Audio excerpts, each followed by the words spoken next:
मेरा नाम है हरिया, मैं काम करता हूँ बहुत बढ़िया, खाता हूँ खाना और रोज गाता हूँ गाना। अरे यार, आज तो बहुत देर हो गई। इस खतरनाक जंगल को देखकर तो मेरे हाथ पैर ठंडे हो गए हैं। अगर मैं वक्त पर गांव नहीं पहुंचा तो मालिक बहुत नाराज हो जाएंगे। तभी हरिया को एक आवाज सुनाई देती है।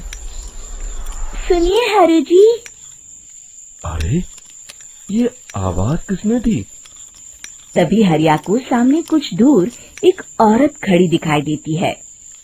अरे भाई, ये औरत अकेली इतनी रात को इस जंगल में क्या कर रही है?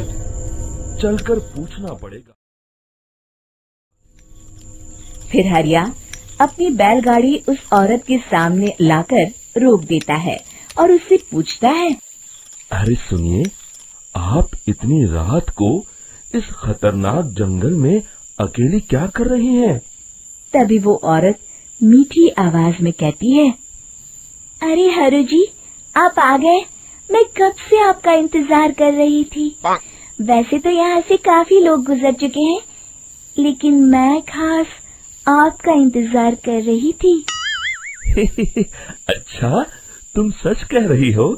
मुझे तो यकीन नहीं हो रहा है। वो क्या है ना, आज तक किसी ने मुझसे इतने प्यार से बात नहीं की।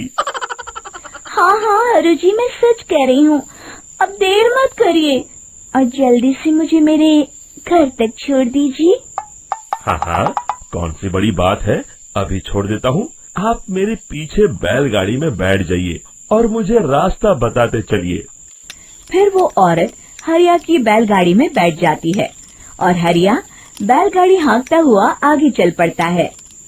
फिर उस औरत के बताए हुए रास्ते पर चलते चलते हरिया बैलगाड़ी लेकर एक काली गुफा के आगे आकर रुक जाता है। हरिया उस औरत से पूछता है। हाँ देवी जी, आपका घर कहाँ है? यहाँ तो एक गुफा के अलावा और कुछ नहीं है। तभी अचानक वो औरत हवा में उड़ने लगती है। देखते ही देखते उसका सुंदर रूप एक डरावनी चुड़ैल में बदल जाता है और वो जोर जोर से हंसती है। अरे तू तो एक नंबर का बेवकूफ निकला। तू तो बड़ी आसानी से मेरी बातों में आ गया। अरे मर गया रे, ये तो एक चुड़ैल है। हे भगवान बचा ले, ये तो बड़ी डरावनी दिखाई दे रही है। और फिर अगले ही पल हरिया की बैलगाड़ी में रखा सारा सामान हवा में उड़ता हुआ उस काली गुफा के अंदर चला जाता है और वो चुड़ैल भी उस गुफा के अंदर जाकर कहीं गायब हो जाती है।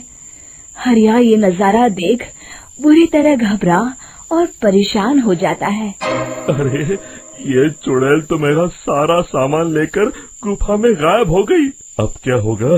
अगर मैं गांव खाली हाथ गया तो मालिक मेरी अच्छी खबर लेंगे। मेरी इस बात का कोई यकीन भी नहीं करेगा। फिर आखिर वही हुआ। हरिया के मालिक चंपक सेठ को हरिया की किसी भी बात पर रत्ती भर भी यकीन नहीं हुआ। चंपक सेठ को लगा हरिया झूठ बोल रहा है और उसने ही लालच में आकर सारा सामान हड़प कर लिया है। फिर हरिया को बेईमान समझकर चंपक सेठ उसे काम से निकाल देता है। अगले दिन अपनी दुकान में परेशान बैठा चंपक सेठ गुस्से में बड़बड़ाता है। अरे, दुकान में तो सामान बिल्कुल भी नहीं है। अब मुझे ही शहर जाकर सामान लाना होगा। फिर वो अपनी बैलगाड़ी लेकर शहर चला जाता है। शहर से सामान लेकर जब चंपक सेठ वापस गांव लौट रहा होता है, तभी उसे एक आवाज सुनाई देती है। चंपक जी, ओ चंपक जी। अरे, ये तो कोई मेरा नाम लेकर मुझे पुकार रहा है। फिर उस रास्ते में वही औरत खड़ी दिखाई देती है। फिर क्या था, हरिया की तरह चंपक सेठ भी उस औरत के पास अपनी बैलगाड़ी लेकर जाता है और वो भी उसकी चिकनी चुपड़ी बातों के मोह जाल में फंस जाता है। फिर चुड़ैल उसे भी अपनी गुफा तक ले जाती है और उसका सारा सामान लेकर गुफा में गायब हो जाती है। बेचारा चंपक सेठ लाचार होकर खाली हाथ गांव लौट आता है। फिर ये उस जंगल में रोज की बात हो जाती है। जो कोई भी शहर से कुछ लेकर गांव की तरफ लौटता, वो चुड़ैल उसे बेवकूफ बनाकर उसका सारा सामान लेकर गुफा में गायब हो जाती। एक दिन हरिया एक लकड़हारे को उसी जंगल की तरफ जाते हुए देखता है। फिर हरिया उसे रोकते हुए कहता है, अरे भाई, क्यों अपनी मौत को दावत दे रहे हो? मेरी बात मानो, आगे जंगल में मत जाओ, वहाँ एक बड़ी भयानक चुड़ैल रहती है। लकड़हारा हरिया की बातों को नजरअंदाज करते हुए कहता है, अरे भाई, मुझे पहले ही बहुत देर हो चुकी है, मुझे जाने दो भाई। शाम तक लकड़ियाँ काट कर शहर के बाजार में बेचना है। तुम अपनी ये कहानी किसी फुर्सत में बैठे इंसान को सुनाओ, मैं तो चला। इतना कहकर लकड़हारा वहाँ से आगे जंगल की तरफ चला जाता है। फिर अगले दिन गांव के मुखिया के घर के बाहर बहुत सारे लोग जमा हो जाते हैं। तभी हाथ में कुल्हाड़ी लिए खड़ा लकड़हारा कहता है, अरे मुखिया जी, अब आप ही हमें बचाइए उस जंगल वाली चुड़ैल से। हमारा सारा काम तो शहर से ही होता है। अरे मुखिया जी, उस चुड़ैल की वजह से तो मैं पूरी तरह बर्बाद हो गया हूँ। हम सबको मिलकर उस चुड़ैल का कोई इलाज करना पड़ेगा। तभी भीड़ में खड़ा वीरा कहता है, आप लोग चिंता मत करिए, कल से वो चुड़ैल किसी को नहीं लूट पाएगी।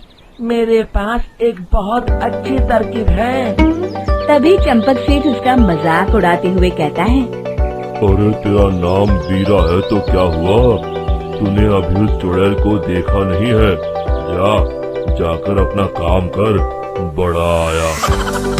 तब मुखिया जी कहते हैं, नहीं नहीं चंपक सेठ, मुझे लगता है हमें इस लड़के को एक मौका देना चाहिए। फिर सभी गांव वाले मुखिया जी की बातों से सहमत हो जाते हैं और वीरा शाम को एक बैलगाड़ी में कुछ सामान लादकर उस जंगल की ओर चल देता है।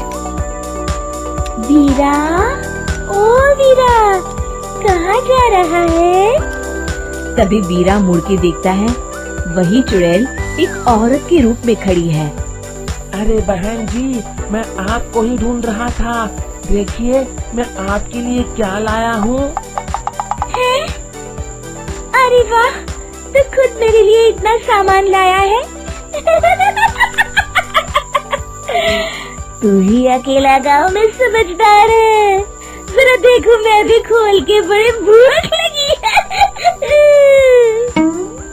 जैसे ही चुड़ैल उस सामान पर से कपड़ा हटाती है, एक भगवान शिव की तेज रोशनी उसके अंदर मूर्ति से निकलती है और चुड़ैल अपने असली रूप में आकर जलने लगती है। अरे मैं जल रही हूँ, बचाओ! बचाओ! ओम नमः शिवाय, मर गई मैं! देखते ही देखते वो चुड़ैल राख के साथ उड़ जाती है और सभी गांव वाले भी वहां जाते हैं। शिक्षा बुराई पे सदा अच्छाई की ही जीत होती है।